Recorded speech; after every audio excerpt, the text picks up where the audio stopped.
हम बात कर रहे हैं डर, रेसिपी ऑफ डिजास्टर की।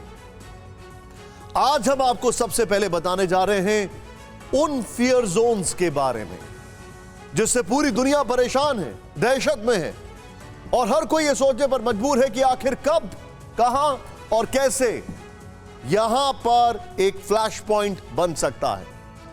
दहशत है, वर्ल्ड वॉर और न्यूक्लियर हमले की आशंका बढ़ चुकी है। यह फियर जोन रूस से लेकर अमेरिका और चीन से लेकर जापान तक बन चुके हैं। एक एक फियर जोन को ध्यान से समझिए। पहला डर, न्यूक्लियर मिसाइल। रूस ने कहा है कि वो 10 जून से पहले अपनी सैटर्न 2 मिसाइल का टेस्ट कर सकता है। यह मिसाइल यूरोप, अमेरिका को तबाह करने के लिए काफी है। सैटर्न मिसाइल का डर अमेरिका को है, इसीलिए अमेरिका की स्ट्रैटेजिक कमांड के चीफ ने कहा है भले ही बाइडेन एडमिनिस्ट्रेशन इसके खिलाफ हो, लेकिन रूस और चीन के न्यूक्लियर प्रोग्राम को देखते हुए न्यूक्लियर मिसाइलें वक्त की मांग है। दूसरा डर, रूस वर्सेस अमेरिका। रूस और अमेरिका के बीच की जनता के बीच न्यूक्लियर हमले का डर सामने आया। एक स्टडी, बल्कि एक सर्वे के मुताबिक 70% अमेरिकी नागरिकों को लगता है कि यूक्रेन जंग के आगे न्यूक्लियर वॉर होगी। मॉस्को से भी इसी तरह की एक स्टडी सामने आई है जिसमें कहा गया है कि करीब 50% लोगों को न्यूक्लियर वॉर का डर सता रहा है। तीसरा डर यानी रेसिपी ऑफ डिजास्टर है। फिनलैंड और स्वीडन नेटो में शामिल होने वाले हैं। फिनलैंड और स्वीडन को अपनी सुरक्षा का डर है, इसीलिए फिनलैंड ने अब बैल्टॉप्स बाल्टिक ऑपरेशन वॉर ड्रिल के जरिए नेटो से करीबी दिखाई है। दूसरी तरफ स्वीडन को गोटलैंड आइलैंड पर हमले का डर है, इसीलिए गोटलैंड मिलिट्री बेस पर सैनिकों और आर्म्स एंड एम्यूनिशन की सप्लाई बढ़ा दी। चौथा डर, जो कि सबसे प्रोमिनेंट है और सबसे ज्यादा अगर कहा जाए पल्सेटिंग डर, नॉर्थ कोरिया का एटम। साउथ कोरिया में अमेरिका के स्पेशल एनवॉय और आईएईए ने एक बार फिर चेताया है कि नॉर्थ कोरिया किसी भी वक्त न्यूक्लियर टेस्ट को अंजाम दे सकता है। इसे लेकर आज जापान, साउथ कोरिया और अमेरिका के डिप्लोमैट्स की सियोल में इमरजेंसी मीटिंग हुई है। एक तरफ नॉर्थ कोरिया है और दूसरी तरफ ईरान है, दोनों की एक ही चाल है। पांचवा डर, चीन वर्सेस जापान। ग्लोबल टाइम्स ने अपने एडिटोरियल में, एंड ग्लोबल टाइम्स चाइना का माउथपीस है, ग्लोबल टाइम्स वहां का ऑफिशियल स्टेटमेंट है, उसने अपने एडिटोरियल में जापान को धमकी दी है, यानी चाइना ने धमकी दी है। ताइवान फ्रंट को लेकर जापान के दखल पर जिनपिंग के माउथपीस का कहना है कि अगर जापान ऐसे ही आगे बढ़ा तो उसके सिर पर चोट करने की जरूरत है। छठा डर, चीन वर्सेस ताइवान। चीन ने एक बार फिर ताइवान पर कब्जे की नियत के इरादे से वॉर ड्रिल को अंजाम दिया है। ईस्ट चाइना सी में जिनजियांग प्रोविंस के पास लाइव फायर एक्सरसाइज की गई है। सातवां डर, ईरान वर्सेस इजराइल। ईरान के एटमी प्रोग्राम को लेकर इजराइल एग्रेसिव हो चुका है, लगातार वॉर एक्सरसाइज कर रहा है। इजराइल यूएन के सामने क्लियर कर चुका है कि सेल्फ डिफेंस के नाम पर वो ईरान की न्यूक्लियर साइट्स को टारगेट कर सकता है। अब जिस तरह के हालात हैं उससे लगता यह है कि ये फियर जोन किसी भी वक्त रियल कॉन्फ्लिक्ट जोन में तब्दील हो सकते हैं। और अगर इनमें से एक भी वॉर जोन विस्फोटक हो गया तो फिर रूस और अमेरिका जैसे न्यूक्लियर सुपर पावर्स के युद्ध में शामिल होने की संभावना और ज्यादा बढ़ जाएगी। इंटरेस्टिंग बात यह है कि ना अमेरिका अपने आप को स्ट्रेच करना चाहता है, ना रशिया अपने आप को स्ट्रेच कर सकता है। तो अगला जो युद्ध होगा वो डिसाइसिव होगा, यानी सीधे nuclear bomb and that's it. यही तो हुआ था वर्ल्ड वॉर 2 में। युद्ध का दायरा बढ़ाने में रूस के नेता और पॉलिटिकल कमेंटेटर्स कोई कसर नहीं छोड़ रहे हैं।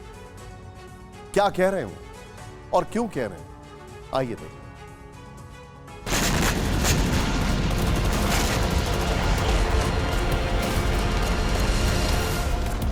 कहावत है, दुनिया में सबसे बड़ा बिजनेस डर का है। बड़ा मुल्क छोटे मुल्क को डराता है।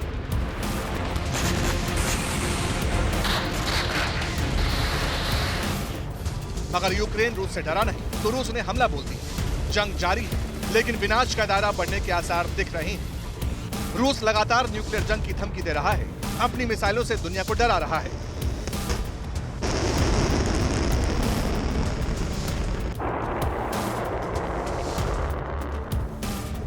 ब्रिटिश अखबार एक्सप्रेस ने सनसनीखेज रिपोर्ट छापी। कहा है कि रूस अब अपनी सरमत 2 इंटरकॉन्टिनेंटल बैलिस्टिक मिसाइल का दूसरा टेस्ट करने जा रहा है। अखबार ने लिखा है, मिसाइल टेस्ट के जरिए पुतिन वेस्टर्न वर्ल्ड को न्यूक्लियर हमले की वार्निंग दे रहे हैं।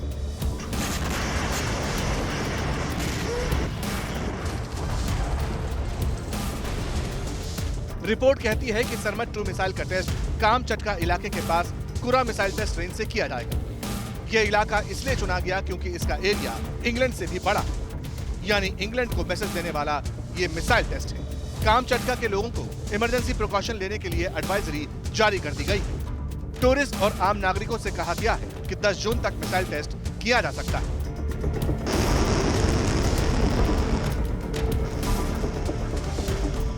रूस की एटमी धमकी का दूसरा सिग्नल खुद पुतिन के करीबी ने दिया। रूस के पूर्व राष्ट्रपति और रशियन नेशनल सिक्योरिटी काउंसिल के डिप्टी चीफ दिमित्री मेदवेदेव का बड़ा बयान आया। उनका कहना था, जो लोग रूस को खत्म करना चाहते हैं उन्हें दुनिया से मिटाने की पूरी कोशिश करेंगे। इससे पहले मेदवेदेव ये भी कह चुके हैं कि कयामत का दिन नजदीक है।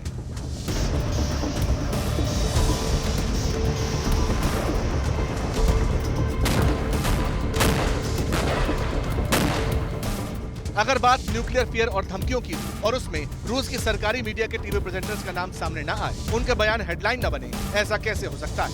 बीते 15 अप्रैल से किसी न किसी लेवल पर रूस के स्टेट मीडिया में वर्ल्ड वॉर और एटमी हमले की बात हो रही है। कल भी ऐसा ही रशिया 1 चैनल पर डिबेट हो रही थी। पुतिन की वॉइस कहे जाने वाले व्लादिमीर सोलोयोव ने बड़ा बयान दे दिया। सोलोयोव ने कहा, न्यूक्लियर वॉर आने वाली है, एटमी हमले में सब कुछ खत्म हो जाएगा, सिर्फ कुछ म्यूटेंट्स बचेंगे।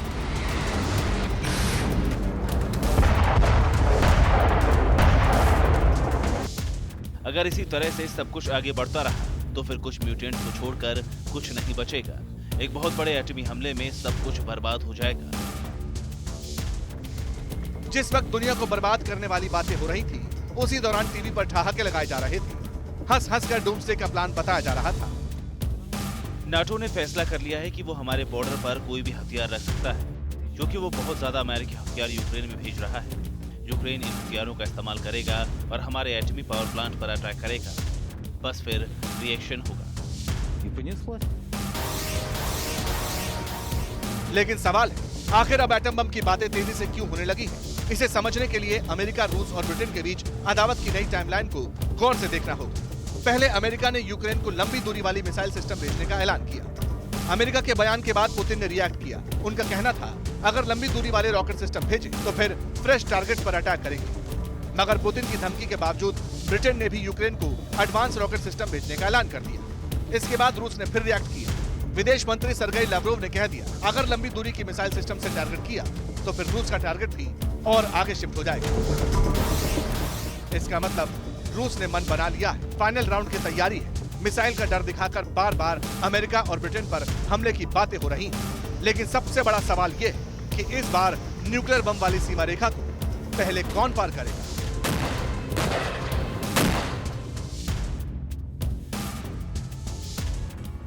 सबसे ज्यादा दुखद बात यह है कि यूक्रेन का हश्र देखने के बाद भी दुनिया के मुल्कों की एग्रेसिव टैक्टिक्स कम नहीं हो रही। यह सोचने वाली बात है। और सिर्फ लीडर्स की ईगो है।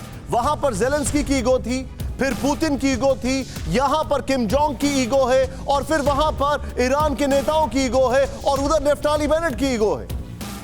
बड़ा सवाल यह है कि किसी के लिए भी यूक्रेन और रशिया का युद्ध डेटरेंट साबित नहीं हो रहा है, और यह चिंताजनक बात है। तो ऐसी कौन सी पावर्स हैं, ऐसे कौन से अदृश्य हाथ हैं जो इनके ऊपर है? सोचने वाली बात। अड़ी सोमवार से शुक्रवार शाम 6 बजे सिर्फ TV9 भारतवर्ष पर।